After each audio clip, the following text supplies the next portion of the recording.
नमस्कार दोस्तों। कहानियों की श्रृंखला में आज सुनेंगे सुभद्रा कुमारी चौहान जी की कहानी दुराचारी।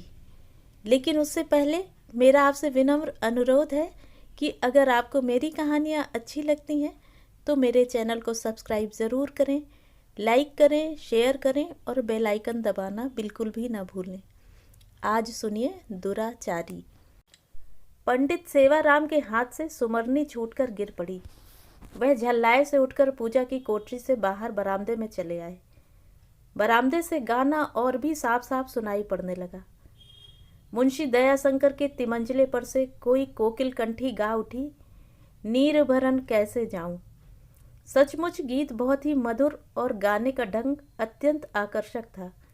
पंडित राम सेवक लाख प्रयत्न करके भी माला जपने में सफल न हो सके। जब राम नाम का गढ़ इस गीत के सामने टूटकर गिर ही पड़ा, तब पंडित जी सुमरनी एक तरफ रखकर बरामदे में एक स्टूल खींचकर बैठ गए। दयाशंकर की कोठी की तरफ मुंह करके वे संगीत का सुख लेने लगे। गायिका गा रही थी, डगर चलत मोसे रार करत है, बहियां पकड़ मोरी ढींठ कन्हाई।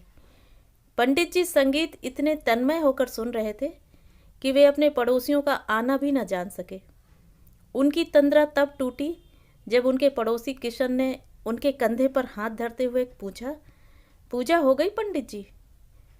पंडित जी खिसियाए से बोले, कहाँ की पूजा, कहाँ का पाठ भाई। जब से यह पड़ोसी आया है तब से सुबह गाना, शाम को गाना, दोपहर को गाना, गाना छोड़कर जैसे उसे कुछ और काम ही नहीं है। रेडियो तो रेडियो, अब यह एक नया तूफान और खड़ा किया है। जीवन बोला, भाई कुछ भी हो, बुरा चाहे भला, पर मोहल्ले में जान सी आ गई है। और सच बात तो यह है कि गाना मुझे बुरा नहीं लगता पंडित जी, कह के वह मुस्कुराया। पंडित जी तिलमिला से उठे, बोले, तुम्हें क्यों ना अच्छा लगे। मुंशी दयाशंकर की कोठी पर तुम्हारी शाम जो कट जाया करती है। बड़े आदमियों के साथ उठते बैठते हो और 5 सिगरेट ऊपर से मुफ्त का। पर यहाँ तो इस गाने बजाने के मारे पूजा पाठ, धर्म कर्म सब डूबा जा रहा है। डॉक्टर कामता प्रसाद बोले, अरे भाई, माना कि गाना बजाना बुरा नहीं है, पर सब बात समय पर अच्छी लगती है। हर घड़ी के गाने बजाने से तो भाई मोहल्ला सचमुच बर्बाद हुआ जा रहा है और बच्चे बिगड़े जा रहे हैं। किशन बोला, किसके बच्चे बिगड़े जा रहे हैं डॉक्टर साहब? कोई उदाहरण तो दीजिए। डॉक्टर साहब खींच उठे, बोले, लो अब तुम मुझे एक क्रॉस एग्जामिन करने लगे। यह जो आज तिमंजले पर वह एक वेश्या बुलाकर गवा रहा है, तो क्या बच्चे देखते नहीं और उन पर इसका कुछ बुरा असर पड़ता ही नहीं? पंडित जी जोर से बोले, पड़ता क्यों नहीं, जरूर बुरा असर पड़ता है। सच कहता हूँ, मेरा बस चले तो ऐसे दुराचारी को गोली से उड़ा दूं। डॉक्टर साहब बोले, मेरे भी मन में यही आता है, पर क्या करूं। अरे भाई, रुपया पैसा है तो जमीन जायदाद खरीद लो, मंदिर बनवा दो, धर्मशाला बनवा दो, कुछ धर्म के नाम पर खर्च करो। यह क्या कि सारा पैसा बस नाच गाने में फूंक दिया जाए।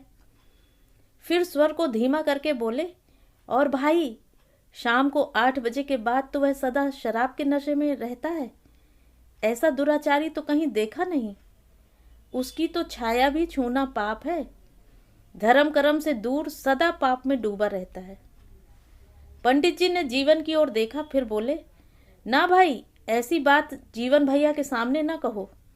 जीवन भैया की शाम तो प्रायः वहीं कटती है, और कौन जाने घूंट 2 घूंट चढ़ा भी जाते हो तो कुछ आश्चर्य नहीं। संगति का असर तो पड़ता ही है। बात अधूरी ही रह गई। इस समय फटे चीथड़ों में लिपटी हुई एक स्त्री अत्यंत दुर्बल किसी प्रकार से अपने तन को ढके, एक बीमार बच्चे को कंधे से लगाए वहां आ पहुंची। बच्चे को वहीं सुलाकर वह दोनों हाथ जोड़कर धरती पर माथा टेक कर बोली, पंडित जी गोर लई परी, ताला खोलवाए देई, बेटौना दिक्कियान है। हिया परदेश में हम कहाँ जाई। काल परों तक कोठरिया के किरावा जरूर दे देव, आज कतहु नहीं पाएन। पंडित जी उसे झिड़कते हुए बोले, जब तक किराया नहीं लाएगी ताला नहीं खुलेगा। आजकल करते करते 15 दिन तो हो गए। जा निकल, नहीं तो ठोकर मारकर निकलवा दूंगा। स्त्री फिर गिड़गिड़ाई, बेटौना जड़ाए के मर जाई मालिक, जब ओढ़े बिछावे के बिरह बंद हो गया है। दया करी मालिक, जानो आपे के जियाए जियत लाग हम। पंडित जी ने उसे एक जोर की झिड़की दी। बोले, जा अभी निकल जा, तेरा और तेरे बच्चे का मैंने ठेका नहीं लिया है, मरे चाहे जिए। जब तक किराया नहीं लाती कंपाउंड के भीतर पैर मत रखना। स्त्री रोती हुई अपने बीमार बच्चे को उठाकर बाहर चली गई। न जाने क्या सोचकर जीवन भी उस स्त्री के पीछे पीछे उठकर चला गया। शायद एक गरीबनी के प्रति इतनी कठोरता उससे सही नहीं गई। जीवन के जाते ही पंडित जी किशन और डॉक्टर साहब की तरफ मुखातिब होकर बोले, बदमाश है साली, जब तक इनके साथ इस तरह से पेश ना आओ किराया देते ही नहीं। यह नहीं कि इनके पास है नहीं, है पर देने की नीयत नहीं है। रोज चाय पीती है, दूध शक्कर के लिए पैसे आ जाते हैं, पर किराए के लिए सदा यही रोना रहता है। किशन के अंदर जैसे कुछ दुख सा रहा था, वह कुछ बोला नहीं। डॉक्टर साहब बोले, हाँ रीवा वाले बदमाश होते हैं, कहकर चुप रह गए। वे भी मकान मालिक थे। किराया वसूली में उन्हें भी अड़चनें आती थी और प्रायः यही होके रहता था।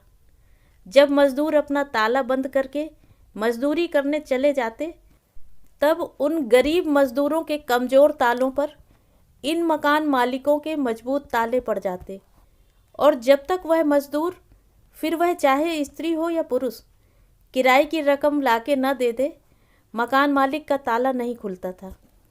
फिर वह रकम चाहे वह चोरी करके लावे, चाहे अपने को बेचकर। यदि किसी प्रकार भी किराए की रकम नहीं जुटा पाता था, तो चाहे बरसात हो चाहे सर्दी, उस गरीब को आसमान की छाया के नीचे ही रहना पड़ता था। किशन और डॉक्टर साहब उठकर जाने को ही थे कि एक और दुबला पतला बूढ़ा व्यक्ति तिलक लगाए लाठी के सहारे आकर खड़ा हो गया। डॉक्टर साहब और किशन के सामने कहने में कुछ संकोच का अनुभव करते हुए भी ना जाने क्या सोचकर बोला, मालिक आज बड़ी आफत में पड़ गया हूँ। 10 रुपयों की बहुत ज़रूरत है।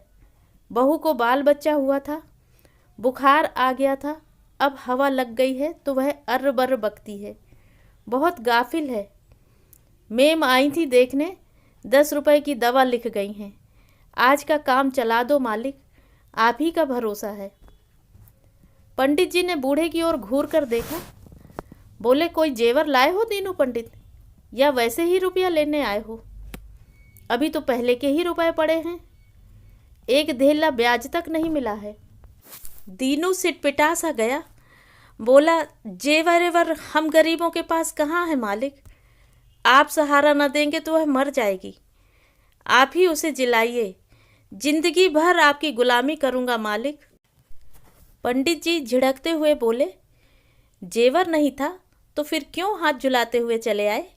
जाओ रास्ता नापो और यह सुन लो, पिछला रुपया मैं ब्याज के 7 दिन के अंदर नहीं चुका दिया तो अदालत के जरिए वसूल करूँगा, समझे?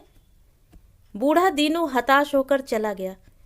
पंडित जी खींचकर बोले, सुबह से शाम तक यह साले रुपया ही मांगने आते हैं, लौटाने की बखत जान पर आती है। किशन और डॉक्टर साहब नमस्ते करके चले गए। उनके मन में क्या था कौन जाने। इस घटना के कई दिन बाद पंडित जी खेत पर जा रहे थे। रास्ते में उन्हें मिल गए जीवन और किशन। पंडित जी ने पूछा, कहीं गए थे क्या जीवन भैया? दिखे नहीं इधर कई दिनों से। किशन, तुम भी नहीं आए? रामायण भागवत रोज शाम को हुआ करती है, तुम लोगों के बिना सूना सूना लगता है भाई, आ जाया करो। धर्म की वार्ता से इतने दूर क्यों रहते हो? असर पड़ने लगा क्या पड़ोसी का? किशन चुप रहा, पर जीवन बोल उठा, पंडित जी, रामायण भागवत और पूजा पाठ से फायदा ही क्या, अगर हम आदमी को आदमी न समझ सकें। मैं तो रामायण भागवत का पाठ नहीं करता, पर आदमी को आदमी समझता हूँ। भगवान मंदिरों में नहीं, हम आप और गरीबों में ही हैं। पर किराए के लिए उस दिन जैसा जो कुछ आपने उस गरीब स्त्री के साथ किया वह उचित नहीं था। पंडित जी हंस पड़े, बोले, जीवन, यही तुम भूल करते हो। अगर मैं कहूँ कि उस घटना के घंटे भर बाद ही उस स्त्री ने किराए के रुपए लेकर दे दिए, तब तो तुम विश्वास करोगे ना कि वह झूठ बोलती थी और उसके साथ वही बर्ताव होना चाहिए था जो मैंने किया था। किशन बोला, वह स्त्री और दीनू पंडित आपके रुपए दे गए, क्यों? पंडित जी सगर्व बोले, दे कैसे ना जाते? मैंने अदालत की जो धमकी दे दी थी, यह सब साले इसी के लायक हैं। जीवन बोला, पर पंडित जी, इन दोनों आफत के मारे गरीबों को उसी दुराचारी दयाशंकर से ही मैंने रुपए दिलवा दिए थे, और तब कहीं वह कष्ट से छुटकारा पा सके। नहीं तो अब तक धन्यों के बच्चे का और दीनू की बहू का न जाने क्या हाल हुआ होता। शायद दीनू तो अदालत के चक्कर काटता होता और धन्यो बच्चे को दफना चुकी होती, परंतु एक दुराचारी ने उन्हें उबार लिया। मेरी राय में तो आप सरीखे सदाचारियों से यह दुराचारी कहीं अच्छा। तो यह थी कहानी। कहानी आपको कैसी लगी? कमेंट करके ज़रूर बताएं।